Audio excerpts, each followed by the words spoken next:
Hey folks, for a brief interruption from our usual programming, today I've been given the distinct privilege of doing a Q&A session with two extremely influential game developers. I'm here with Chris Simpson, lead developer of Project Zomboid from the Indie Stone, as well as Tarn Adams, lead developer of Dwarf Fortress from Bay 12 Games. But yeah, I've got tons of questions for people on YouTube and Twitter with lots to know about both your games. But would you guys care to just introduce yourselves for a second? I guess we'll start with, we'll go left to right. We'll go with Lemmy first. Okay, I'm Lemmy, Chris Simpson, one of the co-founders of the Indie Stone who made Project Zomboid, which is a zombie survival game. We've tried to be the most comprehensive, in-depth zombie game that exists, modeling what would actually happen in a zombie apocalypse and allowing people to test the theories of how they would survive, have as many detailed mechanics as possible, and with some kind of light roguelike elements, but mainly like a real-time action game. It's been going for how God knows how many years now. 12 or something. 12? Yeah. I think that sounds 12, right. 13. Yeah. And it's not stopping anytime soon. So, yeah.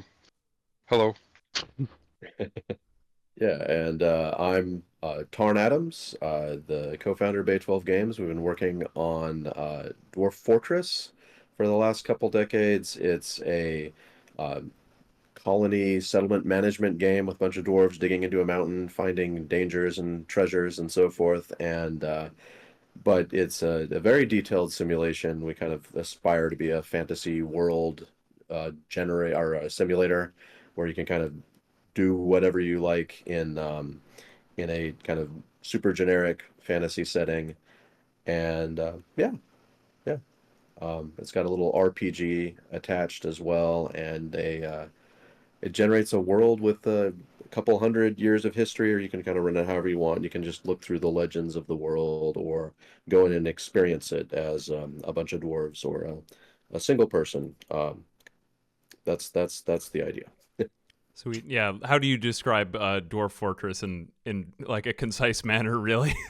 That is pretty impressive. Anyway, yeah, I brought you guys together. I've got a lot of questions from the community here today. So I'm going to try to skip past the kind of general ones and just do things that I would get to, just having you two particular people here. But yeah, you've been working on these projects for over a decade or nearly two. I think that one of the questions that came up just in context to this is how do you keep the spark alive? Like, do you ever get burned out? Or if you do avoid burnout, do you get burned out and then have a way of dealing with it? Like, what keeps you going on it? How do you handle that? Do you work into it? Or do you do something to prevent yourself from feeling that in the first place? Is it something about hiring out parts of it that you can assign to other people now that you guys have assembled teams around you? What does that affect your daily routine? What, like, just in general, what keeps you with one project for so long? It comes in phases. Obviously, you're working on something for this long without ever getting to experience something new. That does take its toll to an extent, but you get these, it's like tentpole moments that get you back to square one and reinvigorate you. It's like there'll be a big thing that's gone into the game, or some big corner that you've turned, and some bit like a build will go out and you'll see all the success and the enthusiasm for it, and that reinvigorates you, and then you'll slowly start getting chipped away at until the next time that happens. But there's enough to keep you infused and excited about, because instead of new projects, you start to think of new parts of the game, or new systems, or new evolutions of the game. So you just that becomes the focus of where you're getting new experiences, and that's our experience anyway. So it is hard, but it's worth it. Yeah. I mean, you like when you have such a detailed simulation, it's exactly as Lemmy said. When it's expansive, like they've got the entire sort of 1993 world to deal with, and if you're like into microwaves, you can have microwave week, right? It's like we're gonna make them work exactly how they should work, and we're gonna test all the different materials, throw them in the microwave just like those YouTube videos or whatever, Yeah, and you can just do what you like as long as you like. Like we had in Dwarf Fortress, we're we're throwing in all these gemstones from this book I had, and then during some October though, we were like, okay, it's time for vampires and werewolves, and we just switched gears completely. It's almost like writing a completely different game, but you get all the synergy with the simulation you already have. So it's like working on several different games. And all the same, though, we still had side projects that we'd work on, my brother and I, to just break things up. I mean, it is necessary to take little breaks like that.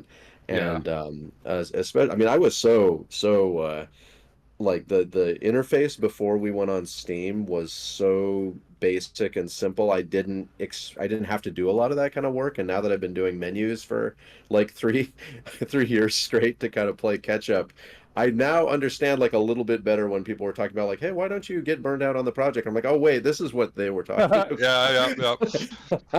Is there a single developer in the world who likes doing UI? I don't think so. It's a nightmare. Yeah, I feel like I actually framed that question in kind of a negative way. Like burnout can actually be a really good thing. Like there was one piece of advice I read once about learning to play the guitar is one of the best things you can do when you're learning to play guitar is put the guitar down, which maybe is relevant here because I think you're a pretty big guitarist, right, Tarn? That's your. I mean, I've seen all the pictures of you with the guitar. You guys made Yeah, the music well, yeah.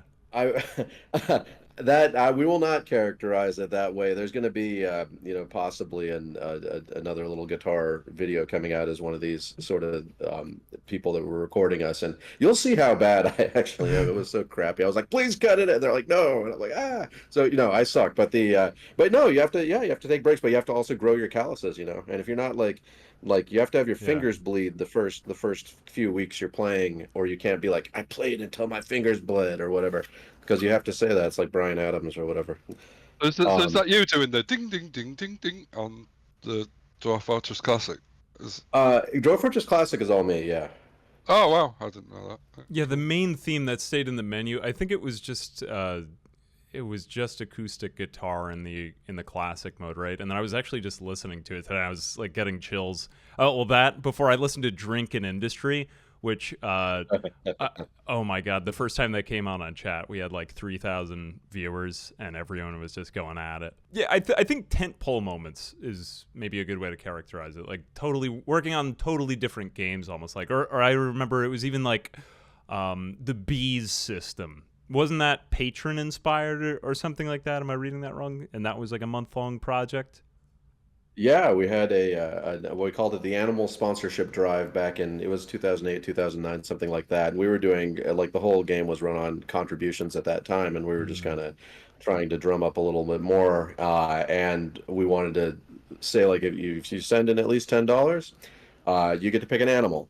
And we had a list of 400 candidate animals, and our mercenary players were like, okay, what is the most like practical animal we could choose? And we had so many people sponsor bees because they knew that the top sponsored animal would have more work done on it, and that means they would get beekeeping. And yes, they got beekeeping. They got the ability to split hives, the ability to collect honey. Got to throw royal jelly in there, or it's not a NetHack inspired game, right? So we got the royal jelly in there.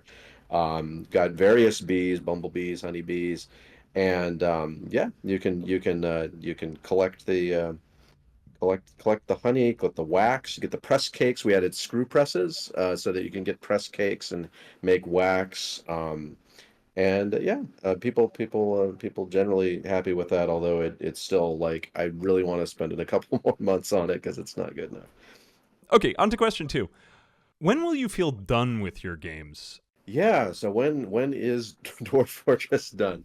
That's something like we had a list written down that would take us to what we were calling 1.0 at the time. And it just had there were things on there that were completely reasonable, like we're going to be done with our procedural magic systems, and we're going to add some graphics to the game, which actually we didn't think we were going to do until the end, and then suddenly that got jumped up and has happened now. And at the same time, there's things like like underbrush in forests and duckweed on ponds that are randomly in that list that aren't even like, all that important. And it was just kind of a document so you kind of keep things balanced up until some kind of point where if all those things were done, and we work on other stuff too, but when all those things were done, we knew that we'd have a nice kind of a balanced game.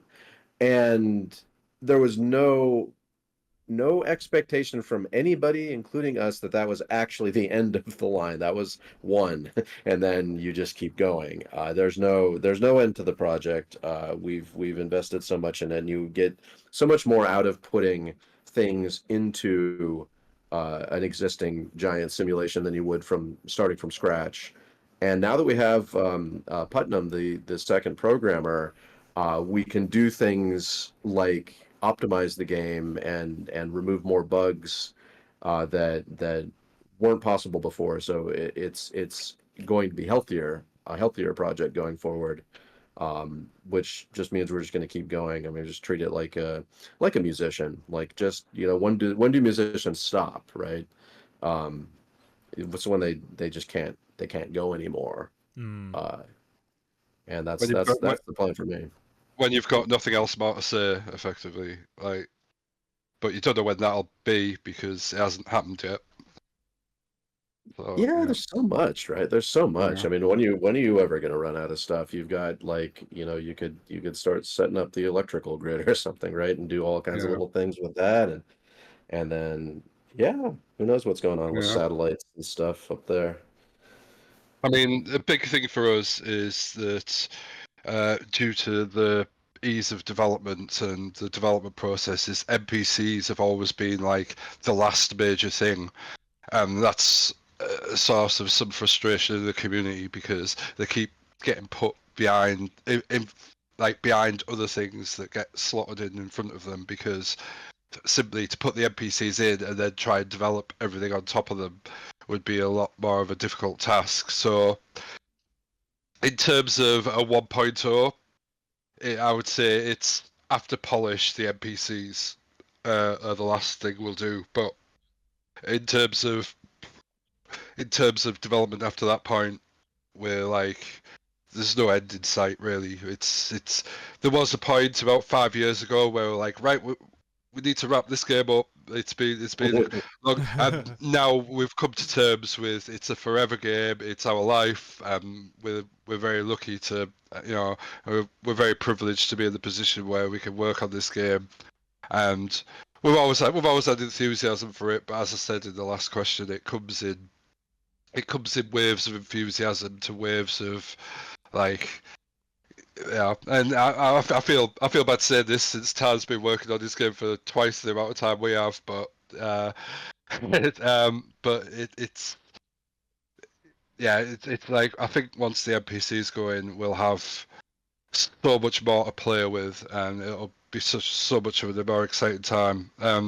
A big thing for us as well is that what Dwarf Fortress has gone through now with adding the graphics when it goes onto Steam and everything, is that we're trying to bump up the graphics periodically to keep Zomboid somewhat feeling, because obviously it's not a problem for a like a roguelike or like the type of game that Dwarf Fortress is, where you've got the deep simulation. It's all about the simulation. There's not that's where it, the stories come from, the simulation. But with us, we've got like an action element. It's real time. There's more atmosphere and immersion of like visuals, even though we have got relatively simple visuals. So there is more of an impetus for us to try and raise the bar on the visuals periodically to try and maintain that immersion and stuff. And we want to continue with that and making Zomboid look and feel and better and become more immersive at the same time as we're expanding out the systems. And the crafting overhaul that we're doing at the moment is going to basically open up a whole world when it comes to the actual civilization building element of it. And then the NPCs will augment that into a lot of stuff that crosses over with the Dwarf Fortress history stuff, where we're basically going to be simulating a world with survivors and settlements and factions and stuff like that. And that's going to be a big head pull. To go back to the previous thing, that's going to be a big moment for us, and in terms of Zomboid just being a game that people can play forever in the same way as Dwarf Fortress. I mean, we're close there already. People play Zomboid for many thousands of hours, but I think once the NPCs go in, it'll elevate things dramatically. So, and we've took a lot of inspiration from Dwarf Fortress's history stuff, as well as Crusader Kings is the other big inspiration for that. And once we've got that system in place, then I can't really see an end. There might be an end. I don't know. I don't know what the future will bring, but I can't see it. Yeah. Yeah, I'm hearing a lot of this right now, and it's kind of echoing me back to starting stuff back around 2017, especially around some of those particularly loud voices in the community, like, "Oh, when will NPCs come in?" And then once multiplayer got dropped, and you just had this huge flood of new players, just all those voices just got crowded out, and I was like, "Yes, those people are gone." They were so annoying because, like, you guys are making these. Like, what is kind of like anti-game development in a way, where it's not like, let's add this one feature that does this one thing. It's sort of like, oh, well, that exists, so let's add this whole new system into the game. And even though that it takes a long time, people will... And I like to just tone out the sounds of these people who cry for more frequent updates. I'm like, no, let them work. They make really good updates when they're doing it. And also just... brought me back to when Zomboid did its animations release, and now I didn't even realize it up till now, but I mean, it seems to me maybe that's as similar to what you're going through with Dwarf Fortress right now, Tarn, that you've been spending the last 3 years working on UI and graphics, whereas Zomboid had to totally overhaul all these systems with the animations update, and they basically had to remake the whole game. I mean, at least as I saw it as a player. Okay, so all right, this is a pretty good segue into my next question. Well, first off, let's just take a break. All right, crowbar or axe, Tarn? Oh well, yeah. Last time I played pen. that lasted a few. I didn't even kill one, but I broke it off in their poor little head.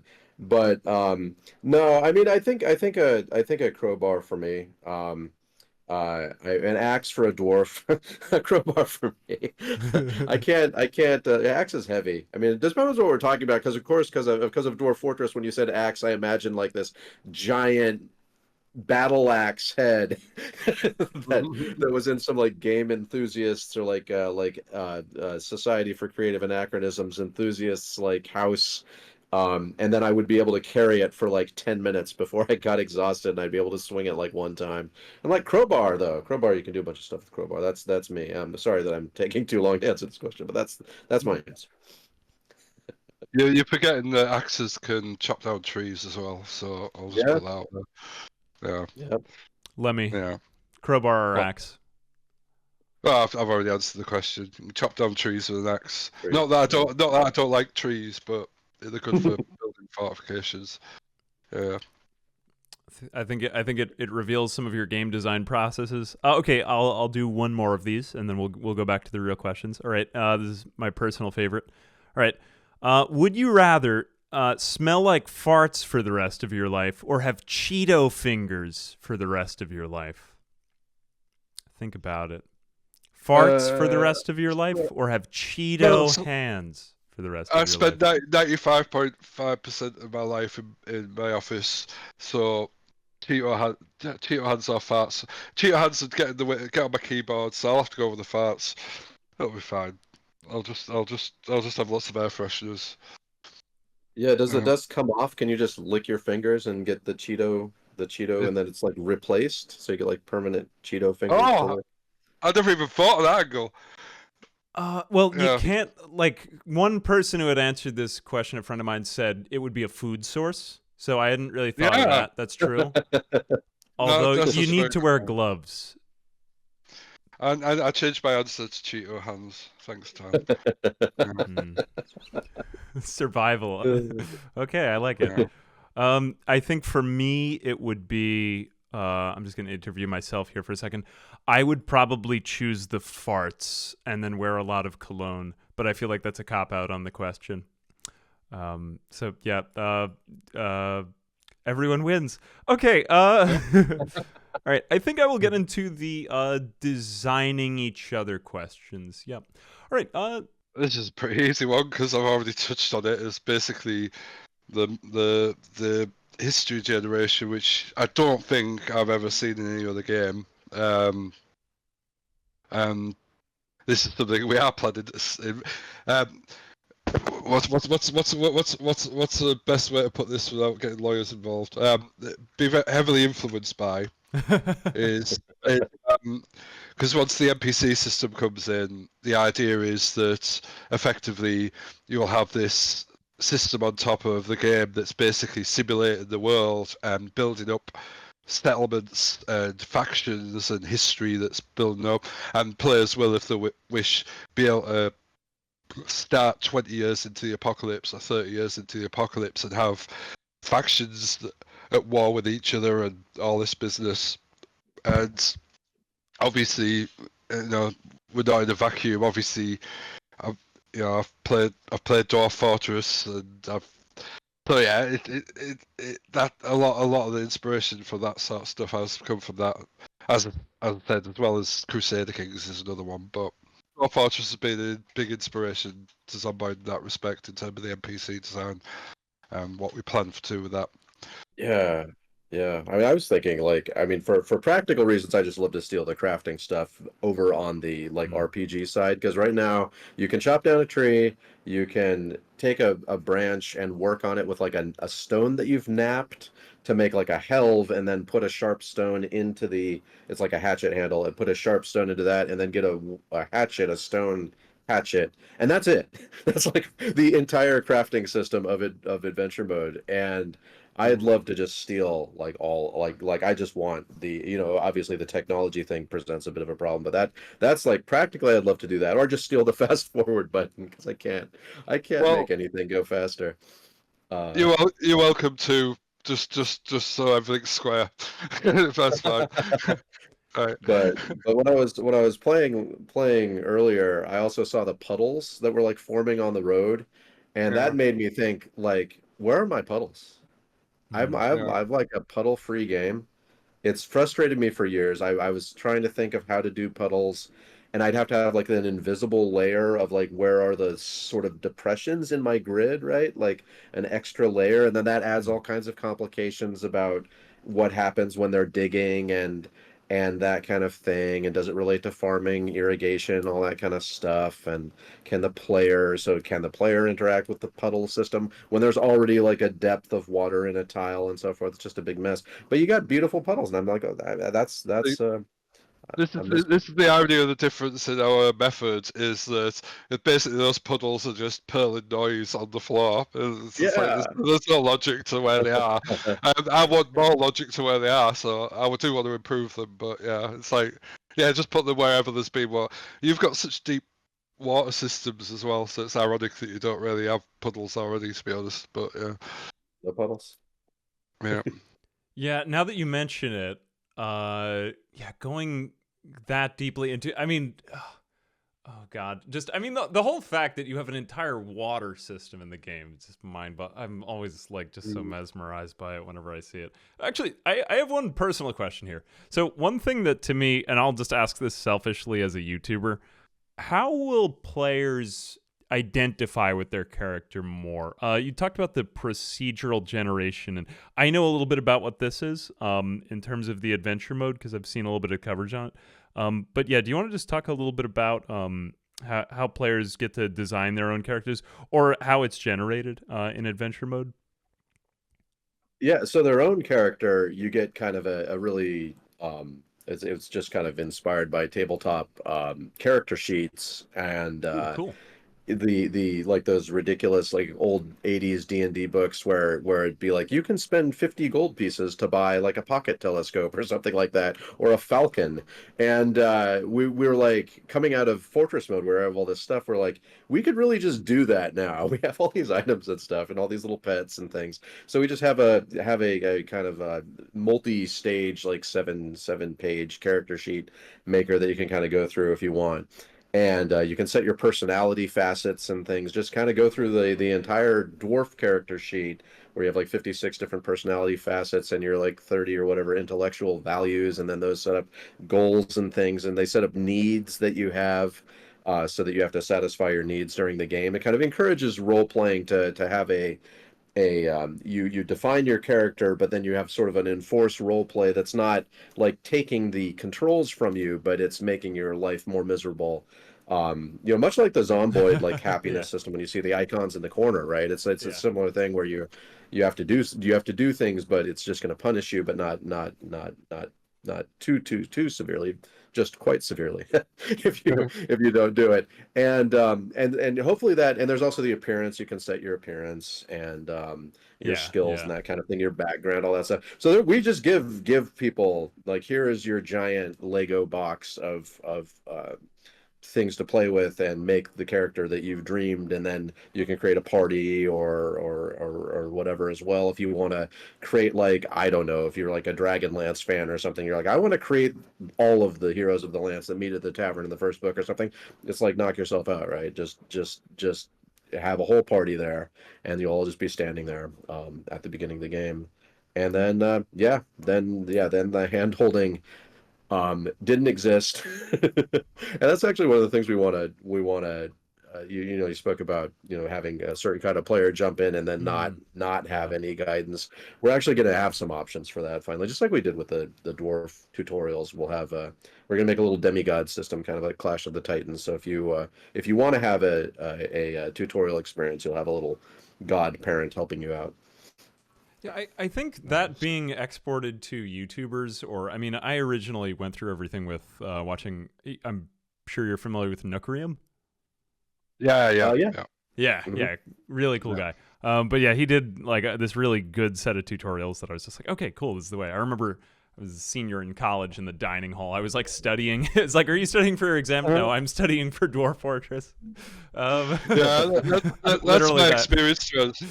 What tends to happen with me is every year or something, I'll go, oh, it's Dwarf Fortress time, and then I have to Yeah. watch like about Yeah. 5 hours of YouTube series to remember all of the things, and then I get really into it, and then I'm ADHD, so my attention drifts left and right. So then I'll just suddenly plummet, and I'll go on my own way and do my own thing for a year. And then it's Dwarf Fortress time. I can't fucking remember how to do it. Absolutely anything in it. So I was very, very happy about the Steam release, I have to say.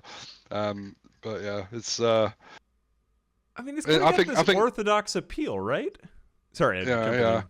I mean, like, you Well, I wouldn't was ask Factorio to be, like, simpler or just about fighting because your target audience is engineers. Like, Sure. all my friends who are chemical engineer professors and, like, all these, like, internet people, like, they play it. I'm like, do you play Factorio? Oh, you do. Instant friendship. So, Sure. yeah. I think a big thing with game communities in this respect is we found it's a different angle, but we found that we laid down the law in the early days of our community about be lovely, and it was like this is going to be a nice, friendly community, and that was like the law of the land. And basically, once we hit 41 and the audience grew like by orders of magnitude, is that core audience of the original core audience set the scene for the rest of the audience, and basically that became canon and law. And even though the audience expanded a great deal, it didn't lose that heart. And I think the same would be said for Dwarf Fortress, with like what the audience that's attracted by the less approachable, less sort of intuitive, like, the difficult getting into it. That spirit will still remain, even though the audience expands with the more accessible version, because it's the heart of it. Yeah, Oh, that makes absolutely. sense. Yeah. Yeah, Yeah, there was a crucible that the original players went through, and exactly. They all had to help each other too. I mean, that was like Yeah, the gameplay sections of our forum. People were making tutorials for each other, helping each other out, and those people they're still around, and yeah, they help new people that are coming in, and yeah, we haven't had any trouble with the growth either. It's just been great. yeah. That's the experience we've had as well, and I think I've seen it said around a few places that the most hardcore games where you're punished mercilessly are the ones that tend to have the nicest communities because they're like, oh, don't worry about it. We're all stuck. It's fine. Yeah, you get the nicest communities from it, and that's been our experience as well. Yeah. Yeah, with both of your games, the communities were nice to me. I remember being afraid of making a Dwarf Fortress video, or I would get to the end of my Right. knowledge and I would go, "That's it." This is when I was playing DF Classic, so then I would just keep repeating the same things. So I started streaming it a little bit more, and that was a much better way to keep learning it, because then I could describe what I was learning as I went, and people would kind of help me through it. As far as doing like let's say a more accessible roguelike other than both of your games, I still commonly to this day, it's a game that I really enjoy. Okay, I'll just say it. It's FTL. People are constantly telling me that I'm terrible at FTL, and it is far more accessible. And I'm like, it's okay. I'm not playing this to impress you. Yeah. But yeah, but you've also like, I guess I could go through the other ones of these questions, but I do you want to get into community? Because you guys have created two cults. All right. A lot of people asked about this one on YouTube. So you have both intentionally or unintentionally created a cult. What did you expect about the community develop as it has? Or has that changed? How have you felt about it? Would you make any changes?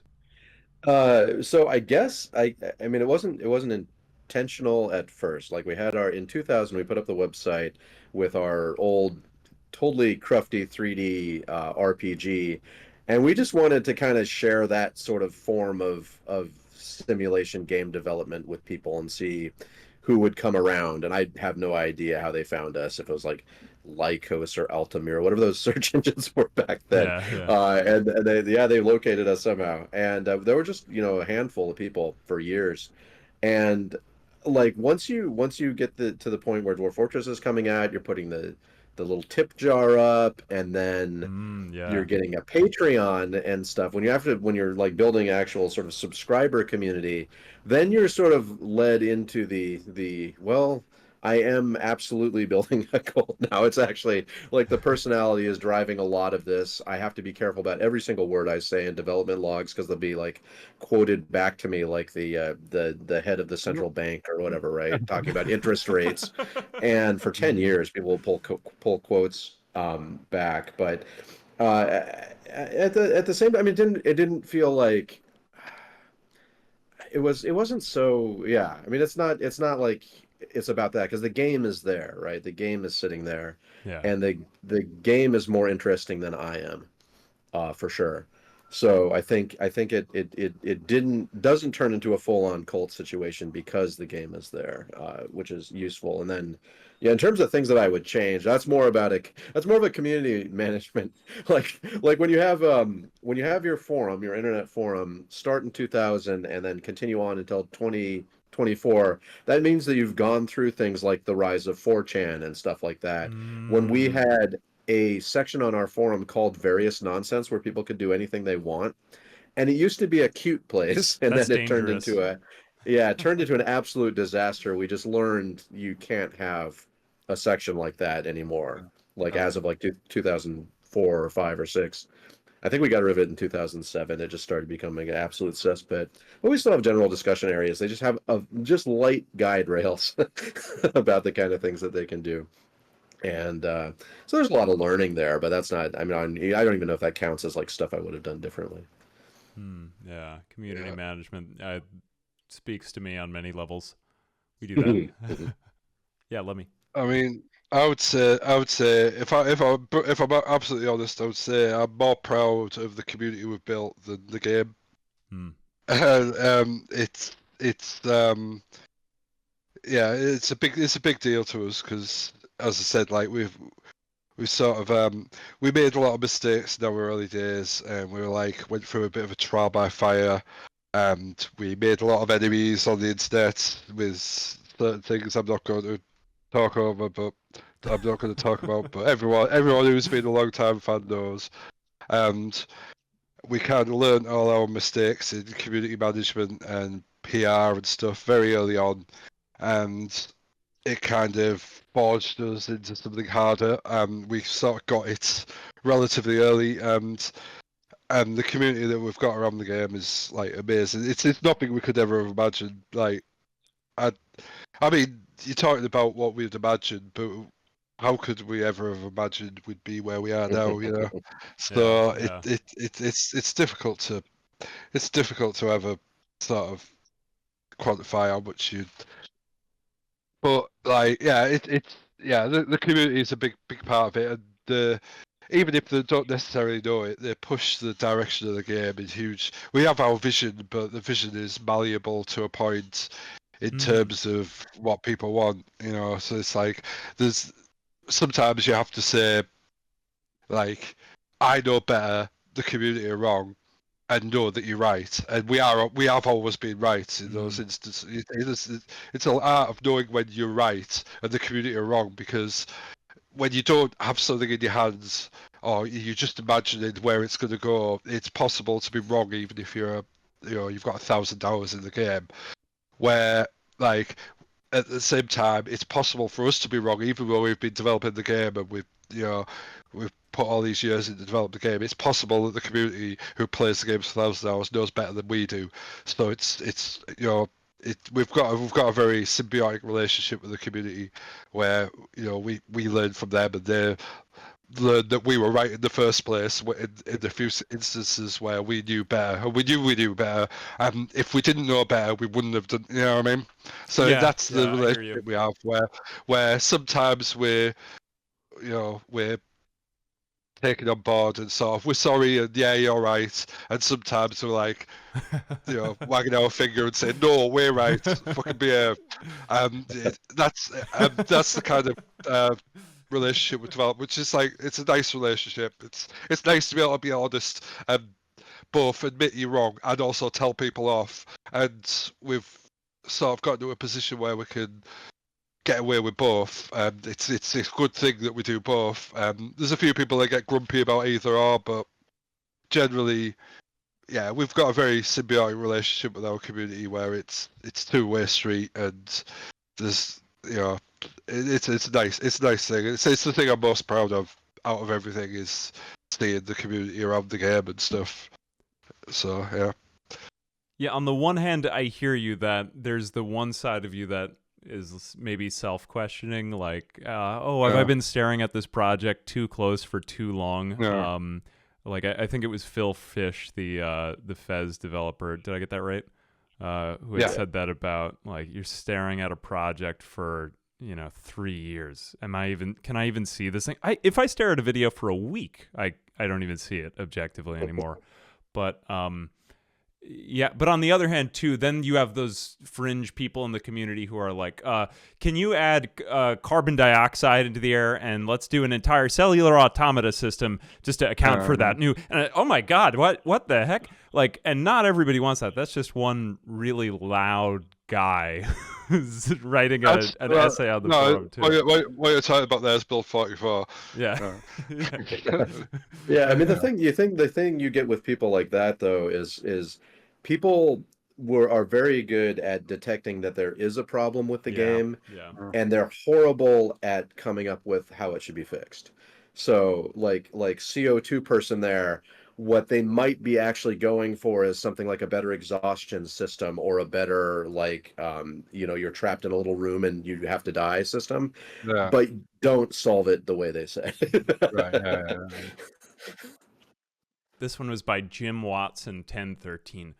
It was phrased like, well, they say the hardest step is the first step.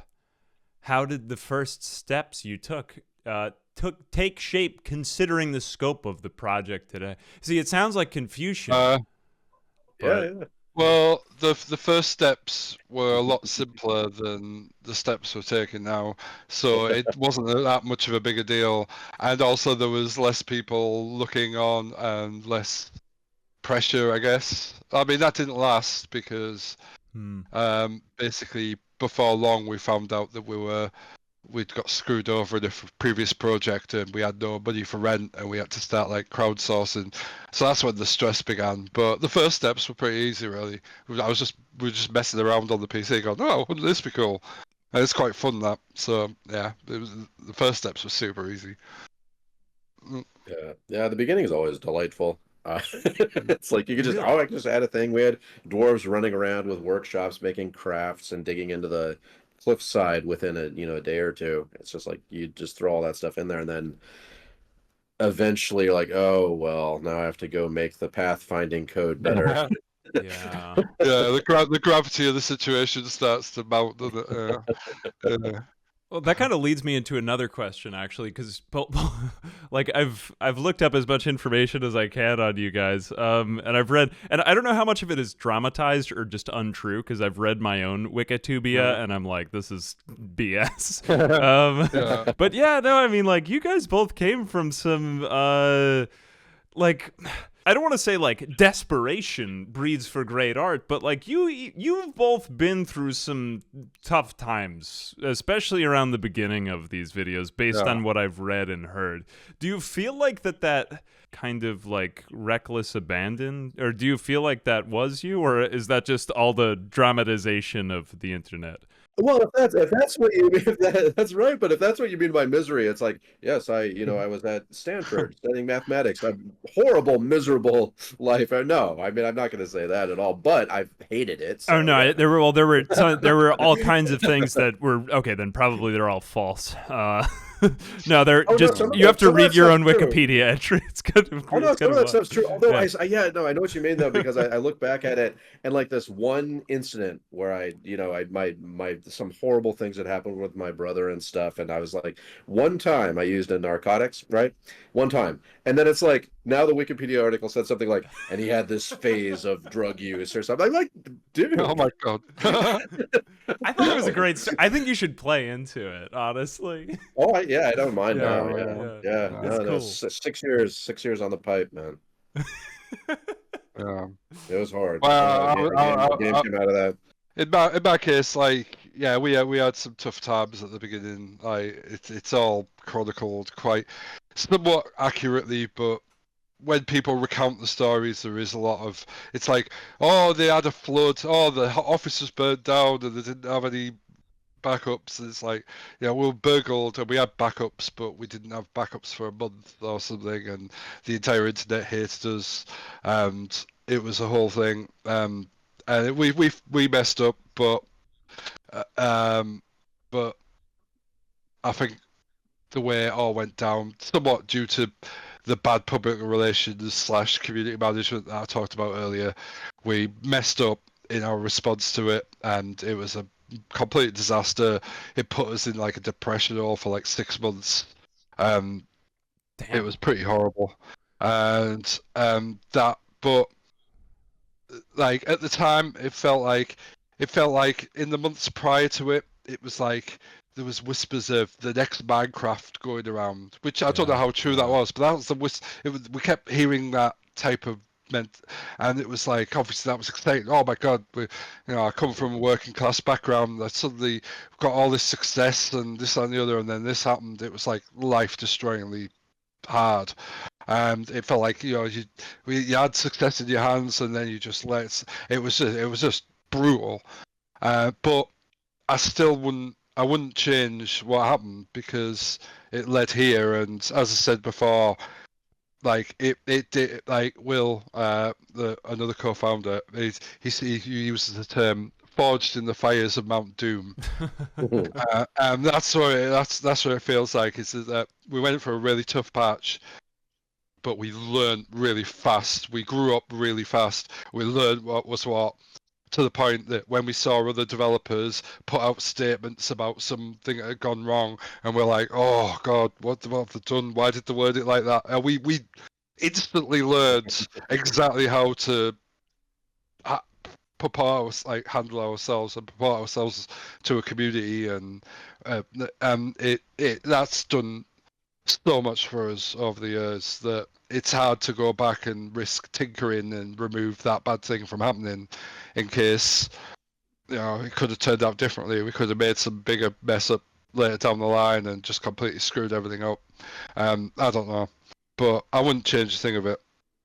As much as it was one of the worst experiences of my life to date. Yeah, I mean, you guys went through some serious throws there. I mean, you had I didn't even know about the fire and flood part. Well, you guys had the one I knew about. You guys had your the fire and flood stolen, didn't happen, right?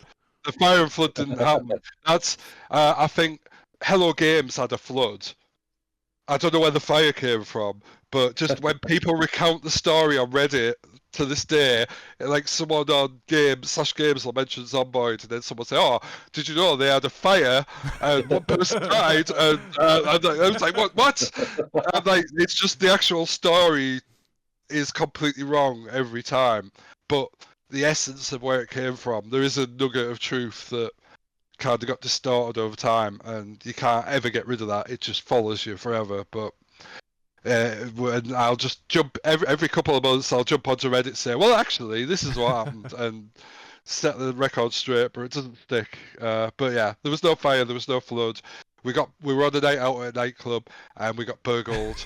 Laptops got stolen, and they had all of the last month of development on them. I didn't realize there was a nightclub involved.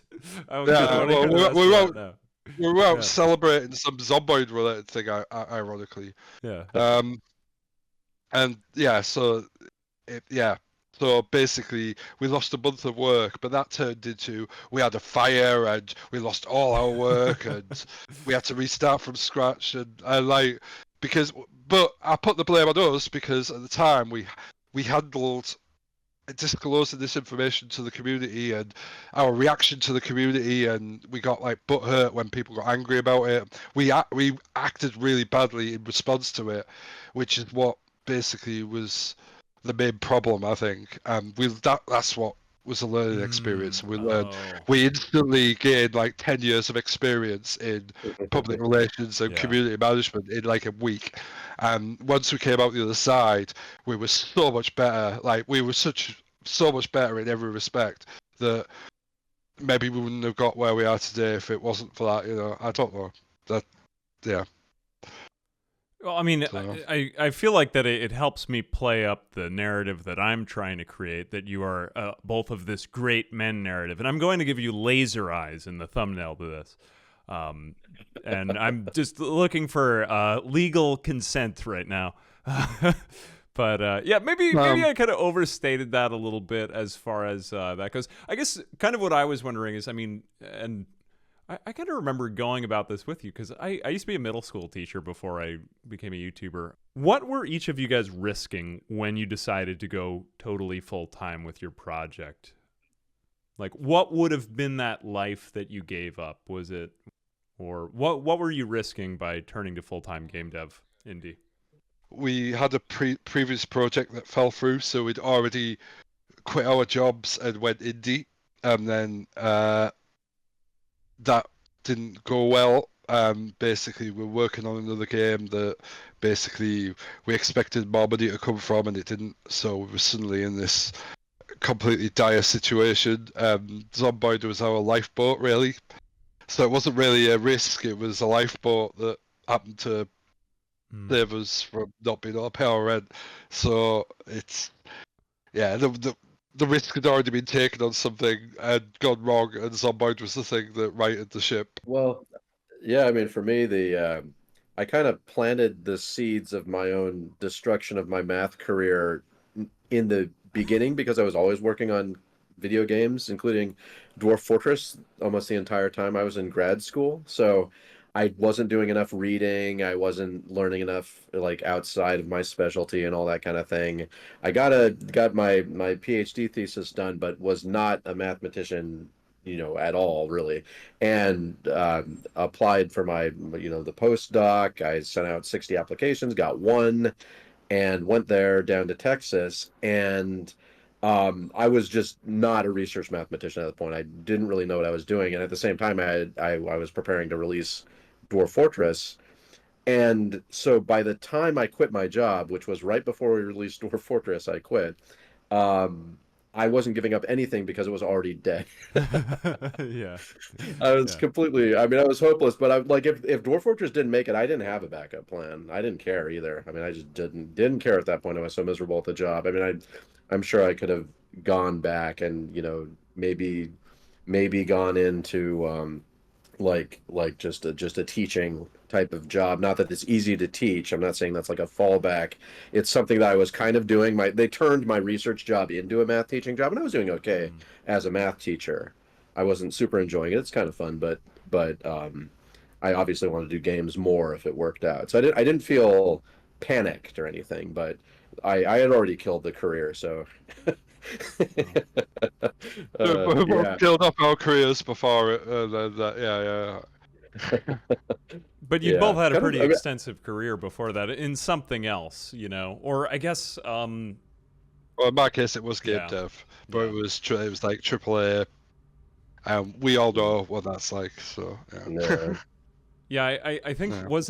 I think it was in the Indie Stone interview, the idea of which I didn't even know at that time, and I think was kind of coming to light to a lot of people, especially when there started to be this big divide between indie gaming and I think it was around the time of Indie Game the movie, right, with Edmund McMillan, and the kind of like mythologizing of the indie developer. I don't know how that.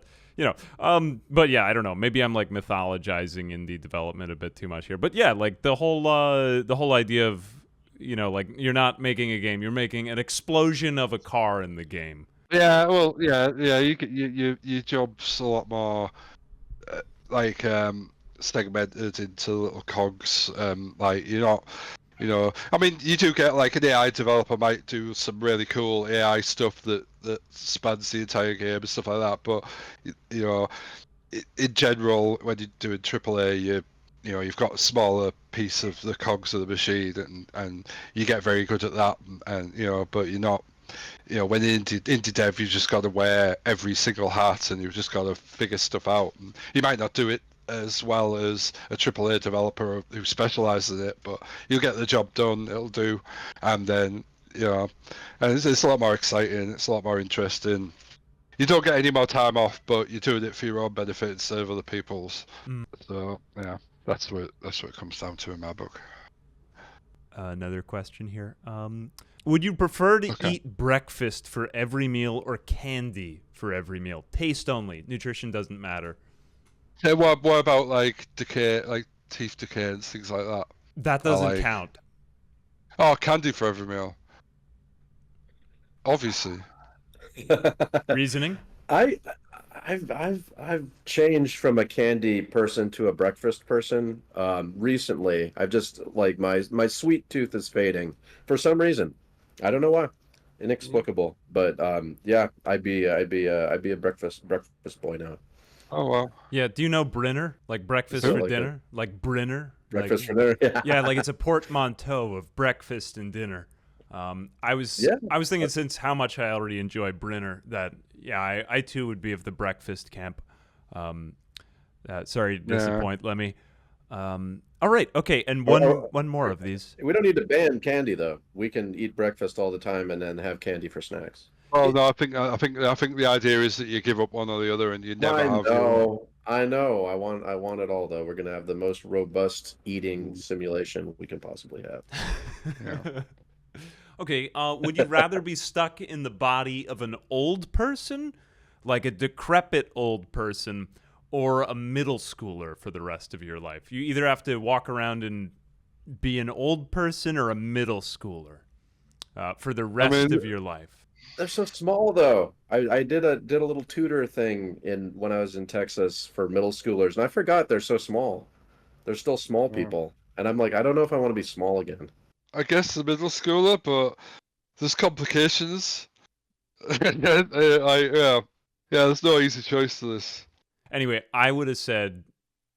So are those the answers? Both middle school. I too would have probably said middle schooler just because I don't want to have the aches and pains. But I don't know. I might second guess that.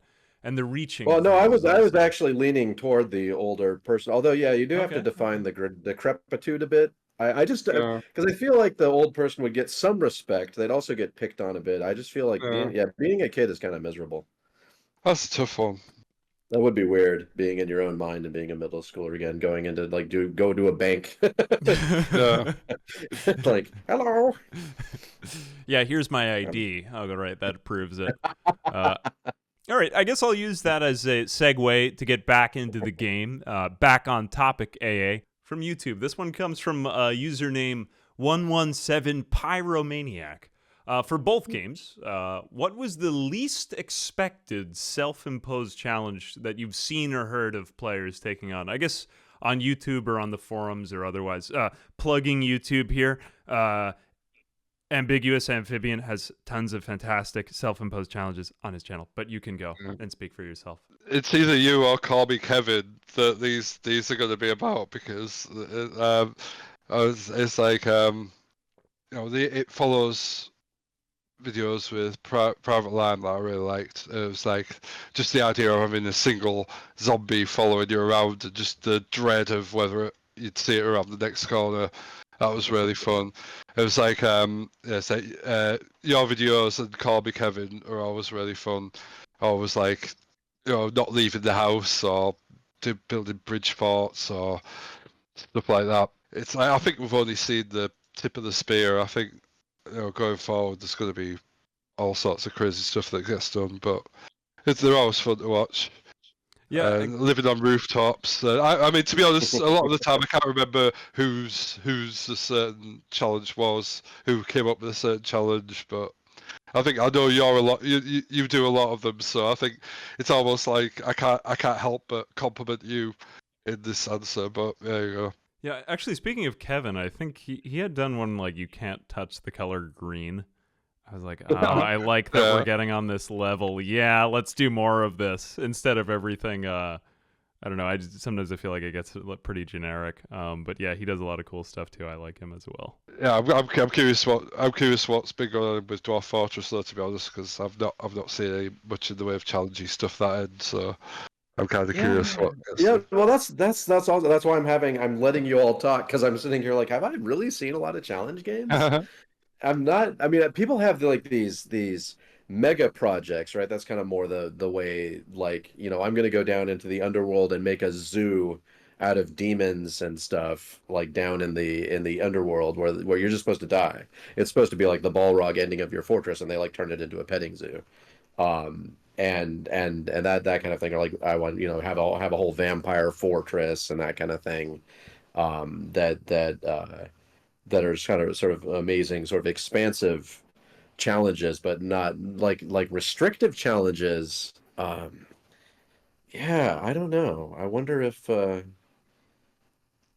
yeah, if this is obviously, yeah, just a point where the community needs to educate me on like what people have been doing. I imagine there's like no alcohol challenges, which is like, but that just makes your Yeah. dwarves like slow and miserable, right? Um, Yeah, yeah, and just simple stuff like not stopping the siegers from coming in and not using traps and that kind of thing must be really hard. But Yeah. yeah, no, I'm gonna be this is my hopefully the last of my completely boring answers. I just don't have anything Oh, bless you.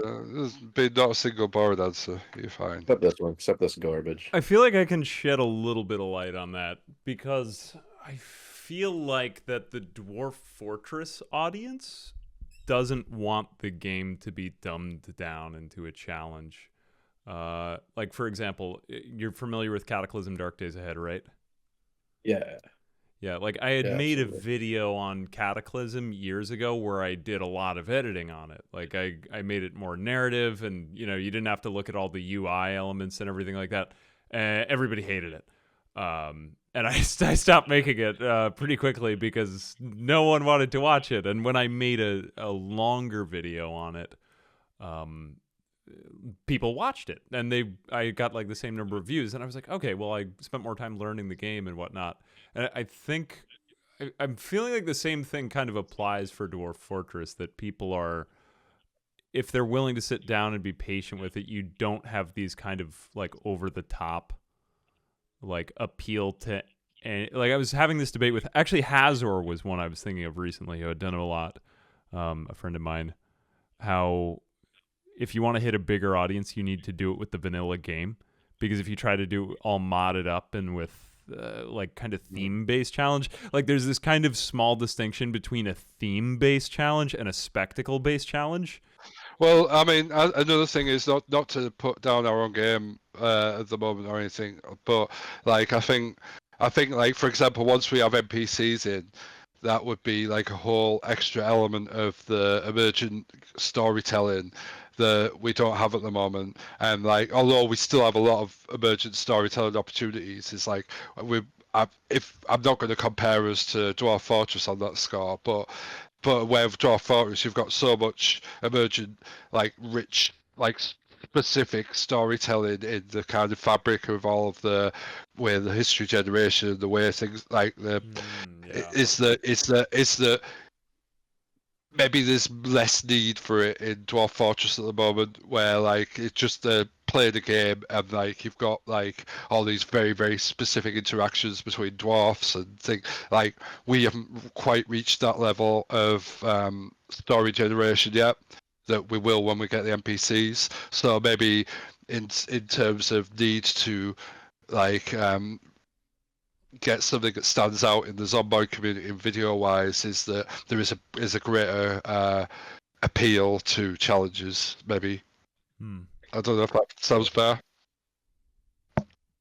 Yeah, I mean, I don't want to characterize it just because I may be like stunningly ignorant of a vibrant challenge-based community of Dwarf Fortress players. So that's, I mean, it could just be something I missed. I mean, I know there's things like you know, having one dwarf, like keeping one dwarf alive, having the rest of your dwarves die, and then making no migrants, and then just trying to survive as one dwarf. I mean, those weren't unexpected. I mean, the question was like unexpected, like surprising challenges. That was kind of an expected challenge.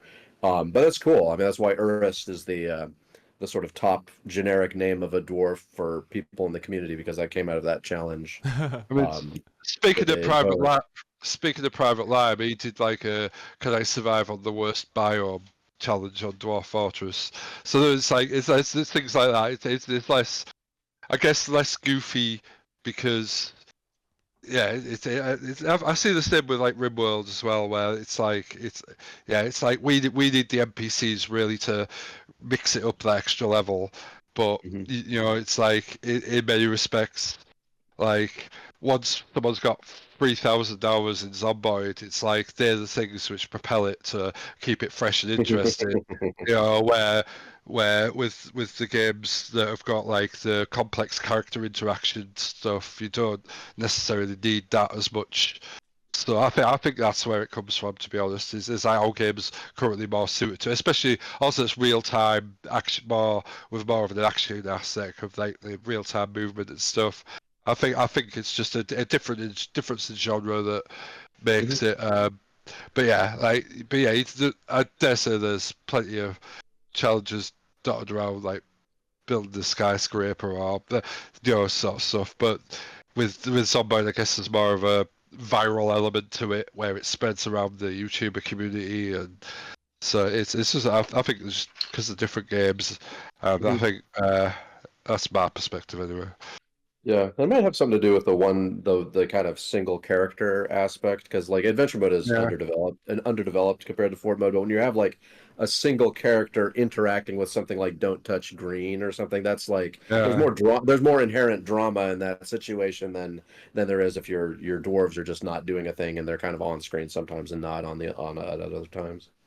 Yeah, 100% on all that. I was thinking the same thing, because the one thing with Zomboid, you're kind of you're stuck with one character. A lot of players hate that. Hey, can I get another one? I would always get when I used to run a server on it. Tarn, do you want to talk a little bit about the some of the animations and other ways that you can identify your character in adventure mode? I just saw the update.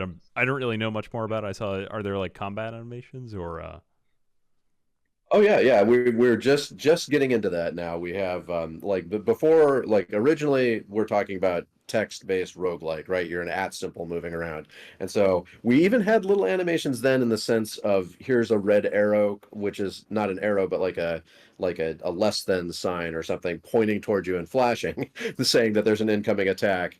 But now you have swing animations that go through kind of in real time when you put in your move. It's a turn-based game, but when you put in your move to walk somewhere and there's like 10 other people around fighting, it'll kind of go through quickly and sequence the different slashes and hits, and oh, there goes a body part flying, and all of that'll be animated. I mean, it's all animated now, and your character has their kind of accurate clothing and their little portrait that can get chopped up. You get little missing eyes and stuff like that on your little portrait, and so it's much improved. Yeah, I'll never forget the moment when I first started learning Dwarf Fortress, and I was like, okay, what are all these squares? This is crazy.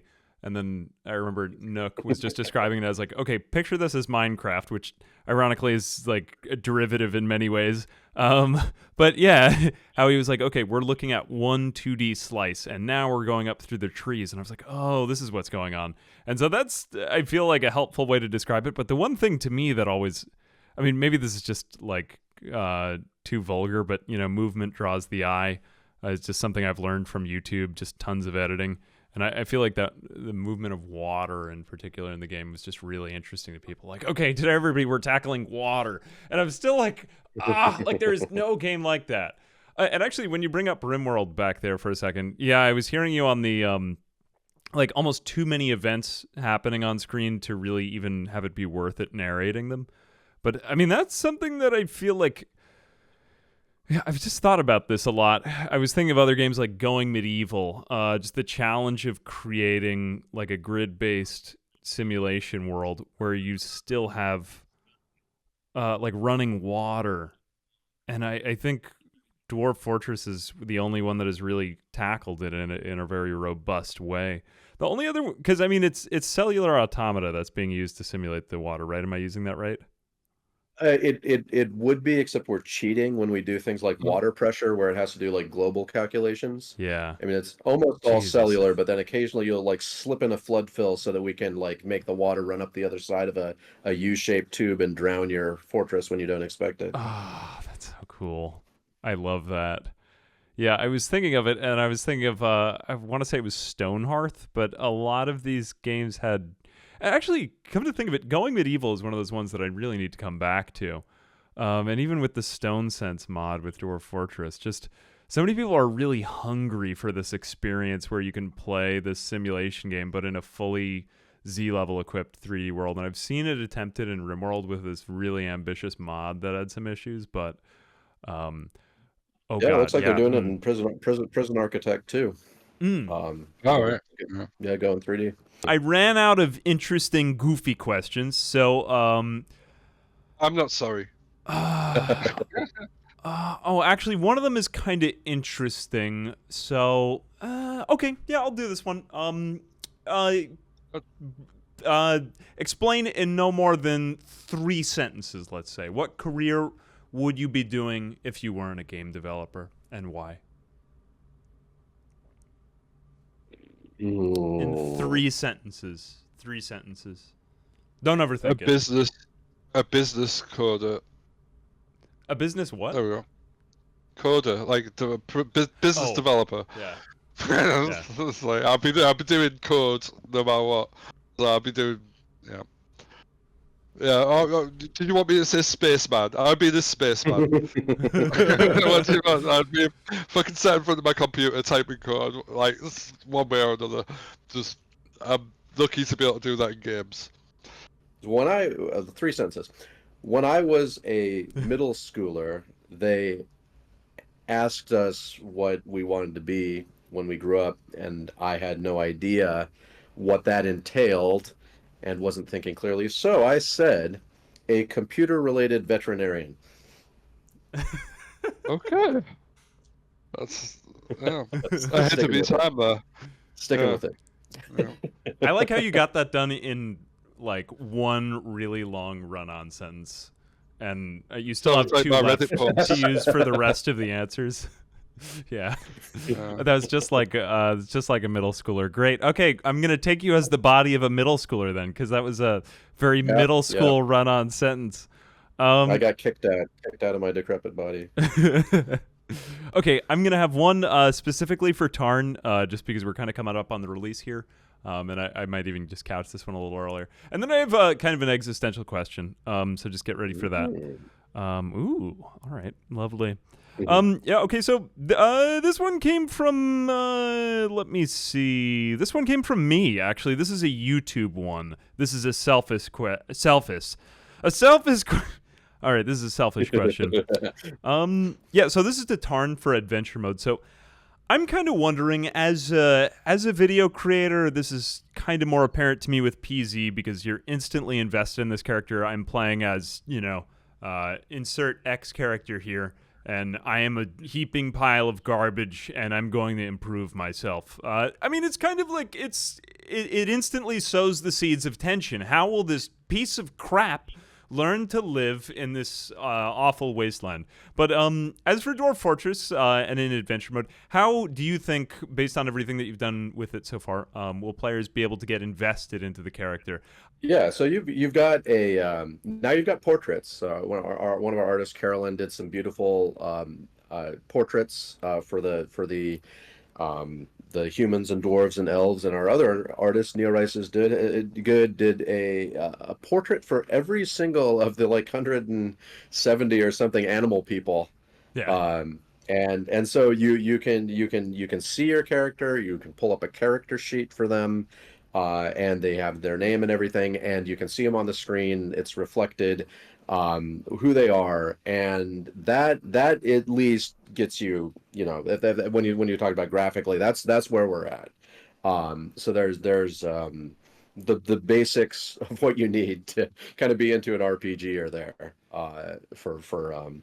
just for the basically how it works. But you're not thrown into the same kind of tense situation that you are in Zomboid. So it's a little harder to direct yourself, which is kind of what we're aiming now. Our sort of tutorialization around this demigod system is so that we can have some direction for people that want it, and that'll likely help YouTubers and stuff as well, to just not be like, I'm in the middle of a village standing there and like, what the heck do I do? Because Yeah. that's what a lot of people want, right? That's what the kind of veteran players want. They want like this experience of exploring this world that they've been playing fortresses in. They can go look at their old fortress, you can go wander around your old fortress, or you can just go interact with the other characters that you've just read about, the ones that you've read about on like the wall engravings that your dwarves were making. You're like, well, I want to go meet that person. Then you can go do it. And that makes for some good long form YouTube content, right? Just like these long, like, here's 73 videos about my crazy adventure. But for the shorter stuff, it's like you need a little more direction. I mean, obviously you can do some screwball stuff if you just want to like walk into a tavern and start beating people with a hammer. You can do that. But if you want, and that all works. That works just fine. Yeah. So that's all there. You can do that. But if you want to have a little adventure, like a nice little adventure, that's what we're working on now with the demigod tutorials. That's cool. I'd like to add to this because it's kind of treading the path that we've already tread down, which is that we started out with a very hardcore aesthetic, like it's the hardest game ever, blah blah blah. It's like, oh, it's brutal, this, that, and the other. And at some point, we introduced like the sandbox mode, so that we had basically anyone could configure the game to be as hard or as easy as they want. There was obviously fears at the time. It's like, well, are we losing our hardcore aesthetic with this? But that didn't happen at all. It's like providing accessibility, as long as the upper end and the default way is hard, people still consider it a hard game. They still get the hardcore players still get pleasure out of it, even if it becomes more accessible through customization. And we've never had anything but compliments and appreciation for the high level of customizability of the game. So I think like the demigod type experience will bring people in, but it won't alienate themselves from the more hardcore experiences of, having the world a bit more brutal and more willing to kill you on a whim, Yeah. Yeah, no, I appreciate that. I think it's yeah. what we're hoping for. So much of the so much of the nomenclature that you've used in Dwarf Fortress 2 has just kind of become this running meme. Like the whole losing is fun. I'm just thinking back, like, oh, that was actually all that. It all comes back to Tarn. It's like the father of it all. That's a big aspect of our game. So yeah, we can't deny the heritage in any way. There, like, fantastic. You both did horrible. And I think okay, so like let's so I always kind of wonder, and a lot of my channel is kind of themed around this. Like, if I were to distill the quality of enjoyment that people derive from your games, why do people enjoy your games? Yeah, what do you think is the essential quality? Yeah. I think from my experience, because this is the sort of game that I want to play, is basically it's like be it Crusader Kings, Dwarf Fortress. I don't obviously Busman's Holiday and everything. I can't play Zomboid and have that same experience, but it's the sort of game I want to make. Is that the story generation, as you say? It's the idea of being able to forge. Like I've no interest in like narrative-driven games at all. It's like it's if I'm sorry to anyone who makes excellent narrative games, but it's like if I want narrative, I'll sit there and watch a narrative. If I'm playing a game, I want the events to be unique to me in not just like I've took branching storylines or I picked one of 6 options of the ending, or I want something that has never happened to anyone else, that is a story that I could tell someone that is unique to me. It's like it's a thing that happened to me. And like having like a diverse like story generation that can lead to all of this, like, you know, we've all seen like to pick Dwarf Fortress for example, we've all seen it was like the side view image gif, like a diary of this Dwarf Fortress that had like the big Hydra at the bottom, and it's just enthralling to read someone's encounter, like it is someone's story and on the game. And that's it's the idea of being able to have an experience that no one else has had and have something that you could recount to someone else and then go, now I've got to play this game. You know what I mean? Yeah. That's what it's about. That's 100%. That's it in a nutshell, in my opinion. Oh yeah. No, that's I think Lemmy's basically said it. You have a the people that play our game. I mean, they might play those other sorts of games as well, but the reason they're in it for us is to have a narrative emerge out of the game. They're like co-authoring a story with the game in a way that you can't do with a branching narrative, because you have so many more levers to pull and so much more is going on. And you can pause the game and investigate what's going on, and sort of build up the story as much as you want. Like if you want to know specifically what happened to a horse that you found with a wounded leg, you can spend 10 minutes sort of reconstructing the whole scenario and build a story around that. Or if you have a broader story about the entire society that you're living in, you can tell that story as well. And you can dive between the different modes. I mean, that's one of the things that's cool about having the RPG and the settlement management game, is you can kind of go and play one, then play the other, and build up a story from different perspectives, and just giving people more and more and more tools for doing that. I mean, they will make use of them and stay with the game, love the game for that reason. And there's like whole other camps of people as well. There's like the tinkers and the people that like to break systems. There's the people that like to build giant mega projects and just sort of explore things, as set sort of engineering tasks for themselves. But even those stories, because of how the game works, those stories are also riveting, right? It's all part of this big mush of emergent narrative in different modes, that people just get into it for that reason. For us, it came out of the roguelike tradition, with like the yet another stupid death tales that people would tell each other, from as early as the 80s or whatever, or even before. a little bit before, because those things came out around that time, like 1980, but they were a little bit before. I think it was a little bit before. Yeah, people just telling each other stories about your game. It's like telling your day at work or something, right?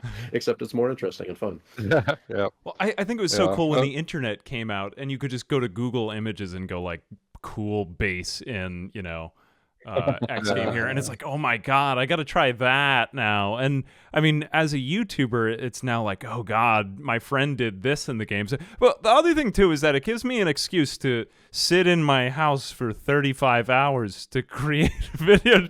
Something that's like totally ridiculous. I'm like, in no other context would this be socially acceptable that this is my job to do this.